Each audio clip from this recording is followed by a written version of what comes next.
नमस्कार, मैं मनीषा कुमारी। आप देख रहे हैं सोशल संवाद।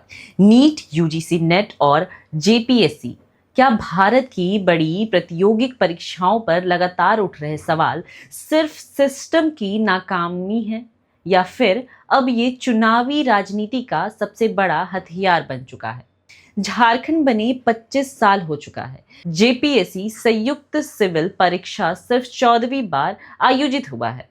यानी लाखों युवाओं के लिए यह सिर्फ एक परीक्षा नहीं बल्कि वर्षों की मेहनत, उम्मीद और भविष्य का सबसे बड़ा मौका है। कई उम्मीदवार 4 से 5 साल तैयारी करते हैं, कई उम्र सीमा पार कर जाते हैं और जब आखिरकार रिजल्ट आता है तो उस पर भी सवाल उठने लगते हैं कि इस बार भी कुछ ऐसा ही हुआ है। 14वीं जेपीएससी प्रीलिम्स का रिजल्ट आया। बीजेपी ने सीबीआई जांच मांग कर दी। आजसू ने मुख्य परीक्षा रोकने का मांग उठाया। कांग्रेस ने इन आरोपों को राजनीतिक बताया और अब सवाल सिर्फ रिजल्ट का नहीं बल्कि पूरे सिस्टम की विश्वसनीयता का है। तो आखिर क्या जेपीएससी में सचमुच कोई गड़बड़ी हुई है? क्या सीबीआई जांच की मांग जायज है या फिर ये आने वाले राजनीतिक संघर्ष का नया हथियार बन चुका है? आइए पूरे मामले को शुरुआत से समझते हैं। सबसे पहले समझिए कि विवाद इतना बड़ा क्यों बन गया। झारखंड का गठन 15 नवंबर 2000 को हुआ, लेकिन राज्य बनने के करीब 25 साल बाद भी संयुक्त सिविल सेवा परीक्षा सिर्फ 14वीं बार आयोजित हुआ है। यानी जिस परीक्षा से राज्य को deputy collector, DSP, BDO, assistant director और कई बड़े अधिकारी मिलते हैं, वही परीक्षा नियमित रूप से आयोजित नहीं हो सकी। इसका सबसे बड़ा असर युवाओं में पड़ा। कई अभ्यर्थियों ने वर्षों तक तैयारी की, कई बार भर्ती प्रक्रिया में देरी हुई, कई बार एग्जाम्स कैंसिल हो गए, कई उम्मीदवार उम्र सीमा पार कर गए। इसलिए जेपीएससी सिर्फ एक परीक्षा नहीं बल्कि झारखंड के लाखों युवाओं के भविष्य से जुड़ा सबसे संवेदनशील मुद्दा है। हाल ही में जेपीएससी ने 14वीं संयुक्त सिविल सेवा प्रारंभिक परीक्षा का परिणाम घोषित किया।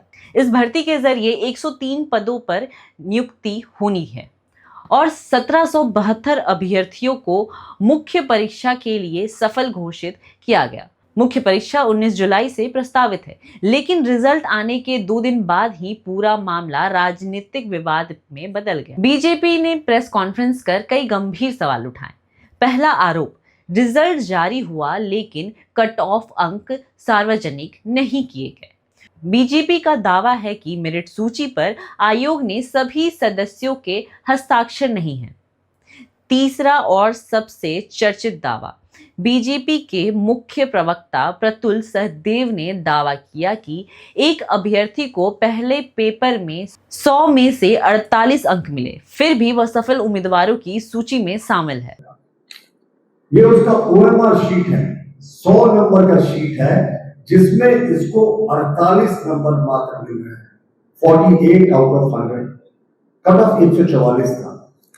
अगले पेपर में 100 में इसको 97 चाहिए था क्वालिफाई करने के लिए। आप गौर से समझे, 2 पेपर का पीटी था। पहले में इसको 100 में 48 आया, 48% आया।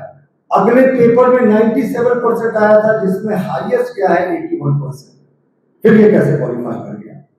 पार्टी का कहना है कि ऐसे में दूसरे पेपर में आवश्यक अंक प्राप्त करना लगभग असंभव माना जाता है। हालांकि इन दावों की स्वतंत्र पुष्टि नहीं है और जेपीएससी की ओर से इस संबंध में विस्तृत आधिकारिक स्पष्टीकरण अभी तक सामने नहीं आए। इन्हीं आरोपों के आधार पर बीजेपी ने सिर्फ 14वीं जेपीएससी परीक्षा की नहीं बल्कि हाल के वर्षों में जेपीएससी द्वारा आयोजित सभी परीक्षाओं की सीबीआई जांच की मांग की है। अगर पिछले 2 वर्षों पर नजर डालें तो देश में नीट परीक्षा लीक और यूजीसी नेट परीक्षा रद्द होने जैसे बड़े विवाद सामने आए।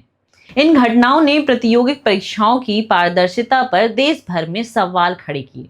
अब जेपीएससी विवाद को भी उसी कड़ी में जोड़कर देखा जा रहा है। हालांकि नीट, नेट और जेपीएससी तीनों मामलों की परिस्थितियां अलग अलग है, लेकिन एक समानता जरूर है।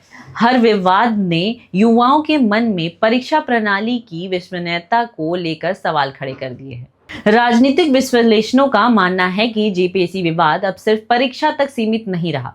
बीजेपी लगातार सीबीआई जांच की मांग कर रहा है। इससे एक और परीक्षा में पारदर्शिता की मांग का संदेश जाता है, तो दूसरी ओर राज्य की हेमंत सोरेन सरकार पर राजनीतिक दबाव भी बनता है। वहीं झामुमो और कांग्रेस का कहना है कि विवाद राजनीतिक रूप से उछाला जा रहा है और केंद्रीय एजेंसियों की मांग के जरिए राज्य सरकार को घेरने की कोशिश की जा रही है। यानी एक पक्ष इसे युवाओं के भविष्य और पारदर्शिता का सवाल बता रहा है, तो दूसरा पक्ष इसे राजनीतिक रणनीति मान रहा है। ध्यान देने वाली बात यह है कि यह राजनीतिक विश्लेषण है।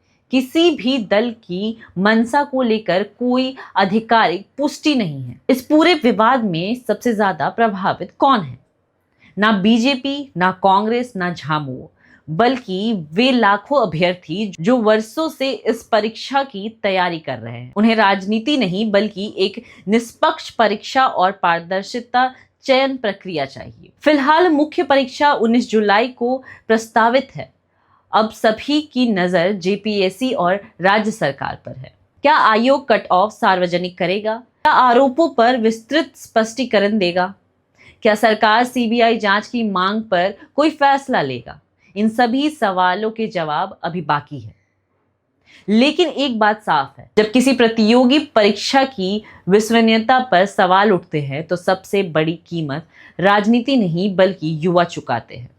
और यही वजह है कि जेपीएससी का यह विवाद सिर्फ एक परीक्षा का विवाद नहीं बल्कि झारखंड के लाखों युवाओं के भरोसे की परीक्षा भी बन गया है। आपकी क्या राय है? क्या सीबीआई जांच होनी चाहिए या पहले जेपीएससी को सभी आरोपों का सार्वजनिक जवाब देना चाहिए? अपनी राय कमेंट में जरूर बताएं। बाकी तमाम खबरों के लिए देखते रहे सोशल संवाद। मैं मनीषा, सहयोगी पंकज के साथ। धन्यवाद।